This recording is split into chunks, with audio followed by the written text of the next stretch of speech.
Të nderuar përfaqësues të mediave, të nderuar qytetarë të Republikës Kosovës, së pari më lejoni t'ju falenderoj për pranimin tuaj në këtë konferencë për fundvit dhe për bashkëpunimin vazhdueshëm dhe efektiv që kemi pas ndër vite, me qëllim të informimit sa më të drejtë të publikut rreth aktiviteteve të Bankës Qendrore, rreth zhvillimeve ekonomike dhe financiare në vend. Komunikimi me media vazhdon të jetë një pjesë jashtëzakonisht e rëndësishme e aktivitetit të Bankës Qendrore. Përmes raportimit të drejtë nga una juaj, ne kemi arritur që të mbajmë të informuar publikun lidhur me zhvillimet financiare dhe ekonomike në vend. Prandaj dëshiroj të shpreh vlerësimin tim më të lartë lidhur me profesionalizmin e treguar edhe gjatë këtij viti si zakonisht nga una juaj. Me gjithë vështirësitë me të cilat jemi ballafaquar, unë jam i lumtur si guvernatori i Bankës Qendrore të Republikës Kosovës që Banka Qendrore e Republikës së Kosovës ka arritur me sukses të realizoj objektivat e saj që dalin nga ligji i Bankës Qendrore dhe në këtë kontekst duke siguruar një sistem të qëndrueshëm financiar në vend, i cili ndër të tjera arriti që me sukses të përballoj sfidat, rreziqet që erdhen u shkaktuan nga pandemia dhe tash fundi nga agresioni rus në Ukrainë, por edhe njëkohësisht vazhdon të mbetet shtyllë e rëndësishme e mbështetjes së bizneseve, individëve dhe ekonomisë së vendit. Tani më lejoni të bëj një përmbledhje të shkurtër sa i përket zhvillimeve makroekonomike në vend, me dhonat të cilat neve që kemi në dispozicion. Ekonomia e Kosovës filloi vitin 2022 me një perspektivë të mirë, si rezultat i vitit suksesshëm që ishte viti 2021 e që u karakterizua me një rritje prej 10.75%. Megjithatë, gjatë vitit 2022, ndryshimi i dinamikave globale, si dhe pasojat e luftës në Ukrainë, u shoqëruar me rritje të inflacionit, ndryshim të politika monetare, rritje të normës interesit dhe ngadalësim të rritjes së tregtisë botërore, si rezultat i ndërprerjeve të zinxhirit furnizimit, e që u reflektua në aktivitetin ekonomik në nivel global, gjithashtu edhe në Kosovë. Si rezultat i kësaj, sipas vlerësimit të Bankës Qendrore të Republikës së Kosovës, në këtë vit parashikimet tona janë që rritja ekonomike në vend të sillet 3 deri në 4%, e që është ngjajshëm me parashikimet që i jep edhe Fondi Monetar Ndërkombëtar.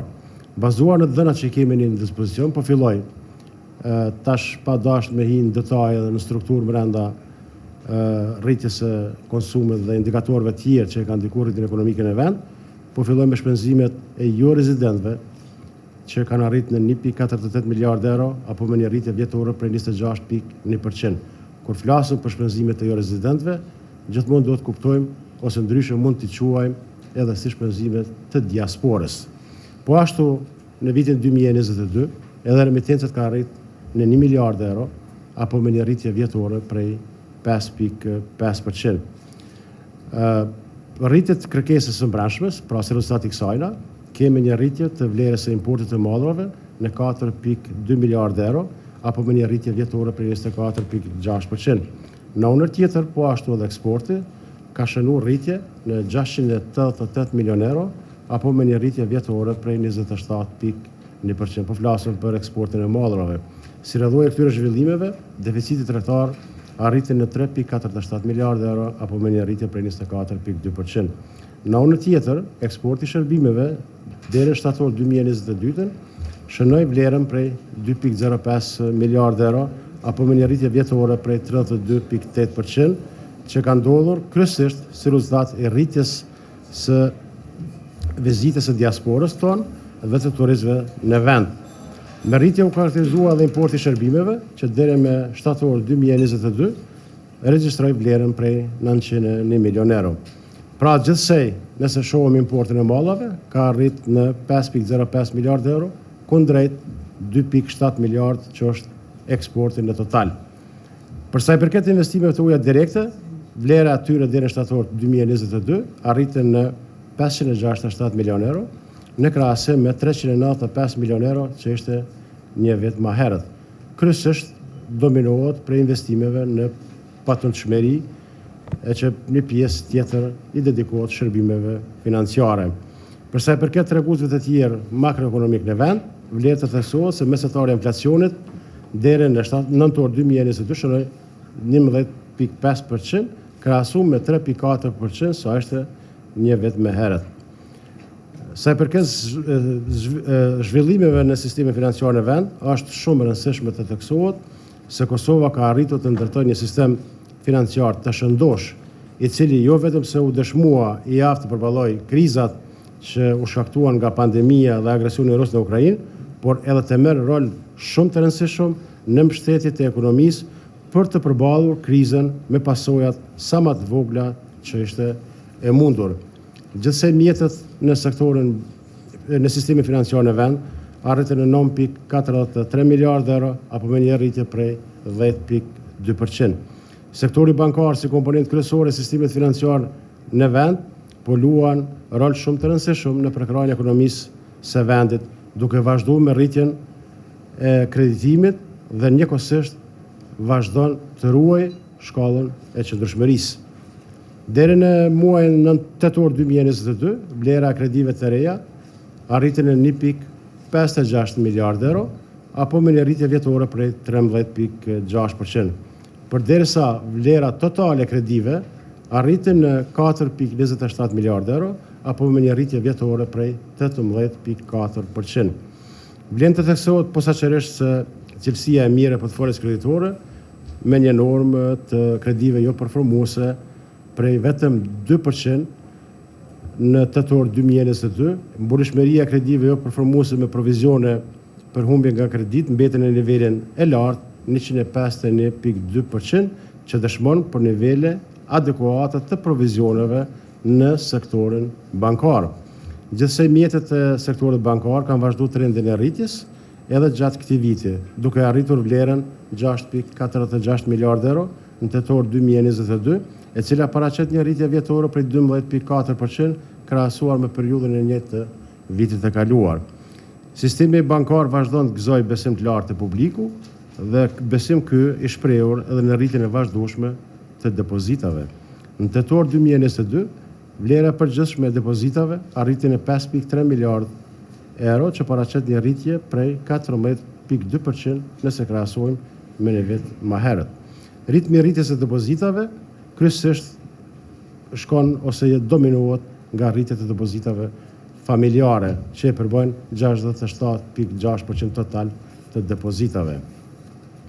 Norma e interesit në kredi në tetor 2022 shënoi 6.2%, e cila është më lartë se sa vitin e kaluar që kemi pas 6%. Po ashtu kemi rritjet normës së interesit edhe në depozita, këtë që e përmenda më herët, që e dedikuar për kredi, për depozita nga 1.3 norma e interesit ka shkuar në 1.5%. Tregues të shëndetit financiar për sektorin bankar vazhdojnë në nivel të lartë të qëndrueshmërisë në gjitha aspektet. Sektori bankar vazhdon të ketë tregues të lartë mjaftueshmërisë kapitalit, që shënon 15.8%, që është larg mbi minimumin e kërkuar rregullativ, që kërkohet jetë 12%. Gjithashtu raporti likuiditetit shënon 34.5%, që është larg mbi minimumin e kërkuar rregullativ, që kërkohet jetë 25%. Sa i përket sistemit pagesave ndërbankare, vazhdon të kemi funksionalitet të plotë dhe pa pengesa.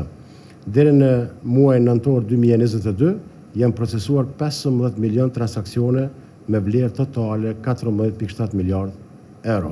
Krahasuar me transaksionet e vitit paraprak, vëllimi i transaktsioneve është rritur për afër 21.6%, kurse vlera transaktsioneve ka shënuar një rënje për 3.5%. Rritje theksuar gjatë këtij viti kemi edhe në numër të transaksioneve me POS, gjithashtu edhe por edhe në ATM të bankave. Numri i transaksioneve me POS deri në nëntor 2022 ka arritur në 23.5 milion dhe një rritje prej 42%, derisa numri i transaksioneve në ATM ishte 18 milion, apo me një rritje prej 7.7% krahasuar me vitin e kaluar. Numri i llogarive në sektorin bankar deri në nëntor të këtij viti ka arritur në 2.36 milion, derisa numri i llogarive me e-banking është 676.000. Zhvillime pozitive kemi edhe të sektori sigurimeve, asetet e sektorit sigurimeve që përfaqësojnë rreth 3% të gjithsej asetet sistemit financiar, në shtator 2022 shënuan vlerën 259 milion euro, duke shënuar rritje vjetore prej 10%. Është e rëndësishme të theksohet se ekuiteti i sektorit sigurimeve edhe këtë vit ka shënuar rritje si rezultat i kërkesave të Banka Qendrore të Republikës Kosovës për shtim të kapitalit. Vlera e ekuitetit siguruesve në shtator 2022 arriti në 66.4 milion euro, apo me një rritje vjetore prej 8.7%. Primet e shkruara broto nga kompanitë e sigurimeve deri në shtator 2022 shënuan vlerën 98.2 milion euro, apo me një rritje vjetore prej 13%. Përderisa dëmet e paguara broto shënuan vlerën 42 milion euro, apo me një rritje vjetore prej 25%. Edhe sektori pensional gjatë këtij viti u karakterizua me rritje krahasuar me vitin paraprak. Vlera e përgjithshme asetet të këtij sektor në shtator 2022 arriti në 2.3 miliard euro, krahasuar me 2.2 miliard që ishte në shtatorin e vitit 2021, që përkon me një rritje vjetore prej 4.2%. Sektori pensional deri në shtator 2022 për shkak të kushteve jo të favorshme në tregjet financiare ndërkombëtare shënoi performancë jo të mirë financiare, duke shënuar një kthim negativ prej 170 milion euro. Kontributet e reja pensionale gjatë kësaj periudhe shënuan vlerën prej rreth 177.5 milion euro. Sa i përket sektorëve tjerë, pra sektorit të institucioneve mikrofinanciare dhe financiare jo bankare, edhe në këtë sektor kemi zhvillime pozitive. Vlera aseteve në këtë sektor ka arritur në 386.1 milion euro, apo me një rritje prej 12.6%, edhe kreditë në këtë sektor kanë shënuar rritje 18.4%, apo shprehur në vlerë 276 milion euro. Norma e interesit në këtë sektor shënon norma efektive e interesit 19%, që ka një rënje krahasuar me periudhën një vitit të kaluar që ishte rreth 20.6%, edhe në këtë sektor kreditja performuese vazhdojnë të jenë të ulta 2.9%. Banka Qendrore e Republikës së Kosovës ka vazhduar angazhimin e saj edhe në funksion të mbrojtjes së të drejtave të konsumatorit dhe shërbimeve financiare, duke shërbyer kështu në mënyrë të drejtpërdrejtë mbrojtjes së interesit të qytetarëve. Deri muaj nëntor të këtij viti, numri ankesave të shqyrtuara nga ana e Bankës Qendrore ka arritur në 810 ankesa. Angazhimi jonë si Bankë Qendrore në mbrojtje të drejtave të konsumatorëve dhe të shërbimeve financiare, qoftë përmes programeve të edukimit financiar, qoftë përmes masave korrektuese ndaj institucioneve financiare, ka qenë dhe do të mbetet prioriteti i Bankës Qendrore edhe gjatë viteve të ardhshme. Për sa i përket zhvillimeve të brendshme, Banka Qendrore e Republikës së Kosovës edhe gjatë vitit 2022 ka vazhduar me avansimin dhe zhvillimin e kapaciteteve profesionale në të gjitha fushat e saj.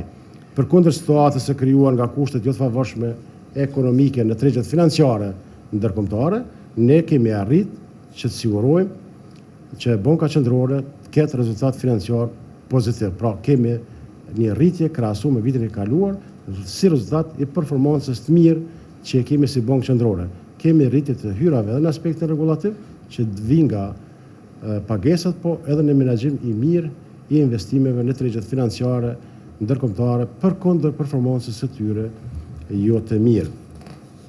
Banka Qendrore e Republikës së Kosovës mbetet e përkushtuar që të vazhdojë aktivitetin e saj në shërbim të stabilitetit, zhvillimit të ekonomisë së vendit, duke krijuar kushtet e zhvillimit të një infrastrukture të qëndrueshme financiare në lidhje me zhvillimet bashkëkohore në këtë fushë, duke përfshirë edhe zhvillimin e segmenteve të reja të sistemit financiar, siç është tregu i kapitalit, i cili përkon me një bashkëveprim me institucionet tjera. Gjithashtu këtë vit, sikurse në djeni, Republika e Kosovës ka fituar arbitrazhin ndërkombëtar ndaj institucionit financiar ju të kredit.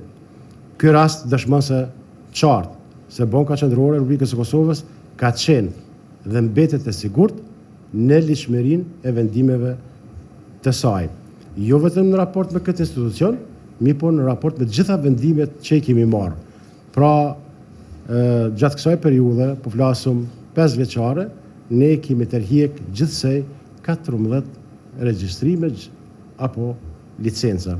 Dhe për këtë, gjitha rastet që kanë shkuar në qoftë gjykata vendore apo edhe ndërkombëtare, rastet janë vendosur pozitiv në favor të Bankës Qendrore të Republikës së Kosovës dhe ky fakt, ky lajm është i mirë për vendin, është i mirë për neve si Bankë Qendrore dhe gjithashtu për gjithë investitorët, ata që janë këtu dhe ata të cilët vazhdojnë të shprehin interes për të investuar në Kosovë.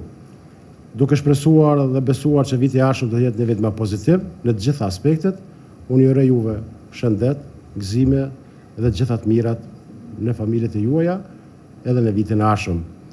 Për fund, të nderuar përfaqësues të mediave, më lejoni t'ju informoj se ne si Bankë Qendrore e Republikës së Kosovës, në kuadër të funksionit përgjithshëm të saj nga fusha e edukimit financiar, si komponent e veçantë dhe me qëllim të nxitjes së ulëmtimeve në fushën e ekonomisë, në mesin e të rinjave të Kosovës, ndajmë çmimin tradicional për ekonomistin e rinje. Këtë vit, tema e konkursit për çmimin ishte ndikimi i inflacionit në tregtinë botërore ose evropiane dhe atë të Kosovës. Komisioni profesional ka vlerësuar 3 punimet më të mira nga studiuesit të rinje. Edhe në këtë rast, vendin e parë e ka Njomza Jupa, pastaj Anis Murseli dhe Rezafa Hajdare. I kisha ftuar me rend për të ndarë këto çmime nëse veç janë pjesëmarrës këtu.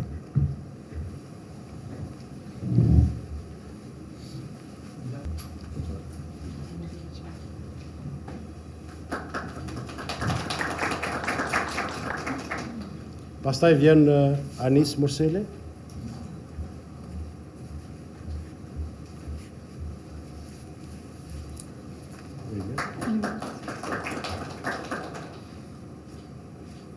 Pastaj vjen Rozaf Hajdare.